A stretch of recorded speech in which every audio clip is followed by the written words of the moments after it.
S'il y a bien un problème que quasi tous les étudiants connaissent, c'est le manque de thunes. On grandit donc on commence à coûter cher, mais on est en études donc on n'a pas forcément le temps de travailler à plein temps. L'objectif de cette vidéo est alors de vous présenter des petits jobs et astuces vous permettant d'avoir des rémunérations intéressantes tout en restant flexible par rapport à votre vie d'étudiant. C'est-à-dire que vous puissiez décider de quand travailler exactement selon votre disponibilité et votre besoin en argent du moment. Parce que je me doute qu'en période d'examen, vous n'avez pas forcément le temps ou l'envie de bosser dans un restaurant tous les soirs. Les solutions que je vais vous apporter seront parfois originales, vous n'y aurez pas pensé, mais aussi parfois très simples, sauf que je vais vous donner des plateformes et astuces vous permettant de trouver de quoi bosser et optimiser votre rémunération.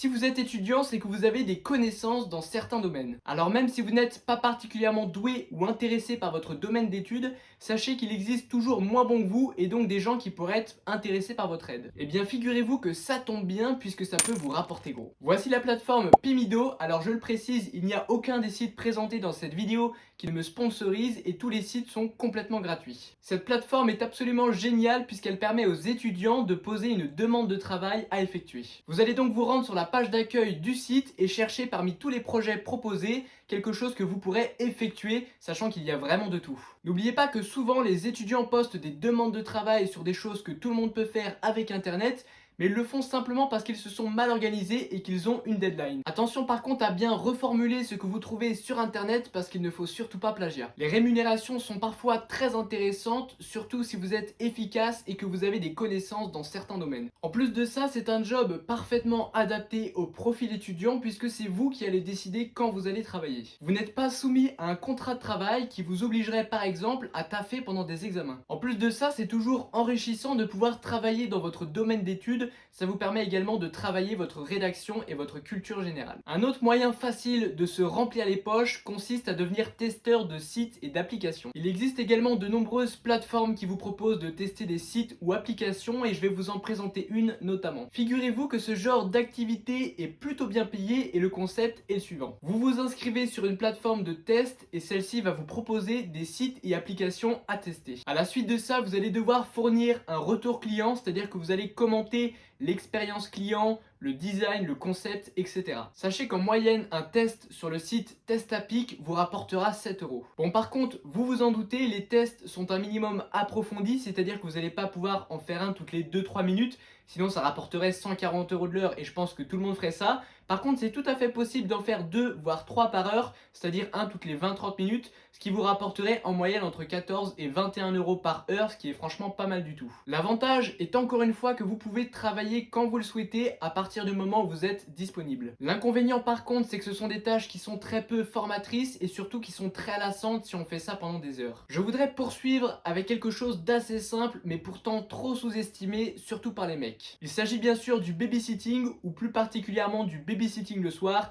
et je vais vous expliquer pourquoi particulièrement le soir. Sachez d'ailleurs que je vais également vous partager des plateformes vous permettant de trouver des babysitting proches de chez vous si jamais vous n'avez pas les contacts. N'oubliez pas également que la technique à l'ancienne, si vous habitez en résidence qui consiste à mettre des bouts de papier en bas de chez vous avec votre numéro, reste super efficace. Je vous invite par contre à bien soigner votre message, il doit inspirer confiance et maturité. Je vous invite également à préciser là où vous habitez puisque c'est toujours assez rassurant de savoir que la personne qui garde nos enfants habite relativement proche de chez nous. Ce petit job est particulièrement propice à la vie d'étudiant puisqu'une fois le gosse couché, vous allez pouvoir réviser vos cours. Autrement dit, vous êtes payé pour faire vos études. En revanche, je ne vous recommande pas le babysitting en journée puisque ça demande beaucoup plus de travail alors que la rémunération n'est pas forcément plus intéressante. J'aimerais maintenant vous parler du travail en freelance. Pour ceux qui se le demandent, en gros, être freelance, c'est exercer une activité professionnelle tout en restant indépendant. Vous n'avez pas de contrat de long terme du type CDD ou CDI. Vous faites simplement des missions pour des clients. C'est encore une fois un statut avantageux pour les étudiants, sachant qu'en plus, vous avez moyen de gagner beaucoup d'argent si vous êtes un petit peu malin. Je vais vous donner quelques conseils pour vous lancer en freelance et surtout je vais vous expliquer pourquoi vous n'avez pas besoin d'être un expert dans un domaine afin de réussir en tant que freelance. Sachez également que vous trouverez prochainement sur ma chaîne un tuto beaucoup plus détaillé réservé aux freelances qui vous montrera étape par étapes comment construire votre petit business. Je vous invite donc à vous abonner à cette chaîne en activant les notifications. Comme d'habitude, je vous recommande une plateforme et là je vais vous recommander Fiverr. Elle vous permet donc de proposer votre travail en freelance directement sur la plateforme et donc d'obtenir des clients directement sans avoir de frais publicitaires. Le travail en freelance est particulièrement adapté à tous les étudiants qui auraient une passion ou une compétence dans un domaine précis. On y retrouve notamment beaucoup de graphistes, alors si vous maîtrisez des logiciels du style Photoshop, vous pouvez tout à fait réaliser des logos ou des bannières pour les youtubeurs ou même des cartes de visite pour entreprises. Je vous parle de graphiste, mais honnêtement, vous pouvez vraiment tout faire en tant que freelance. Si vous êtes bilingue, vous pouvez faire de la traduction de texte. Si vous aimez PowerPoint, vous pouvez faire des présentations pour des entreprises. Vous pouvez faire du montage vidéo et j'en passe. Vous pouvez également regarder directement sur Fiverr quels services sont recherchés et demandés par les clients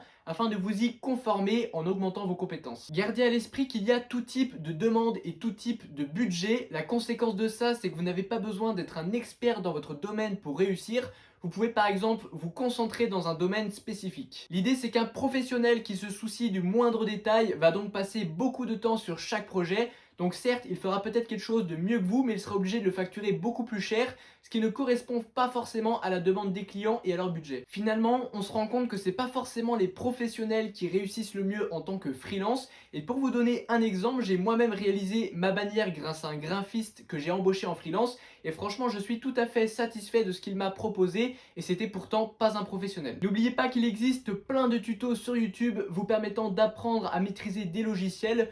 Vous pouvez donc, même en partant de rien, très vite vous former et proposer vos services. Je vous invite par contre, dans ce cas, à ne pas trop vous éparpiller. Focalisez-vous sur un logiciel qui vous semble convoité et maîtrisez-le à fond. En plus de ça, n'oubliez pas que ce sera valorisable sur votre CV et franchement, quelqu'un qui a une activité en freelance, ça fera vraiment la différence. Enfin, j'aimerais terminer par vous donner une petite liste d'idées de jobs que vous pourriez faire sans rentrer dans le détail. Ce ne sont pas forcément les activités que je recommande le plus, par contre, elles peuvent très bien convenir à certains profils. Vous pouvez par exemple promener les animaux de compagnie de votre voisinage ou alors les garder pendant qu'ils sont en voyage. S'il y a une matière à l'école dans laquelle vous êtes particulièrement bon, vous pouvez également donner des cours à des plus jeunes. Pareil, il existe pas mal de plateformes qui vous aideront à trouver des étudiants, sachant qu'en plus donner des cours ça peut très vite monter à 20 voire 30 euros de l'heure, donc c'est assez intéressant. Quelque chose d'un peu plus original mais à ne pas sous-estimer, vous pouvez également devenir influenceur parce que contrairement à ce qu'on pourrait croire, vous n'avez pas besoin d'avoir 1 million d'abonnés afin de gagner correctement de belles sommes.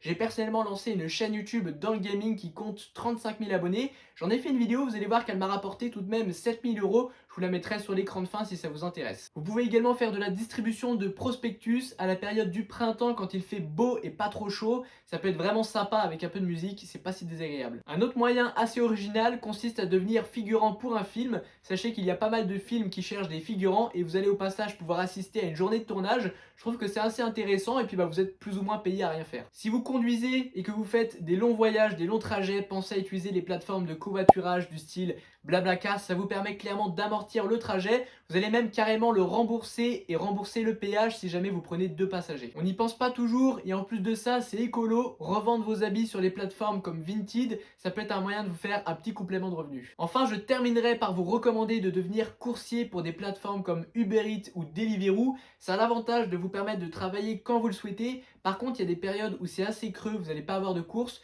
mais d'autres, comme les soirs de match, vous allez vraiment être très occupé et vous allez pouvoir gagner pas mal d'argent. On arrive sur la fin de cette vidéo. Si vous voulez savoir comment j'ai gagné 7 000 euros sur ma chaîne YouTube, je vous invite à aller voir cette vidéo. Si vous êtes intéressé par l'investissement dans les catastrophes naturelles, c'est ici que ça se passe. Quant à moi, je vous dis à très bientôt. Pensez à vous abonner. Allez, ciao tout le monde!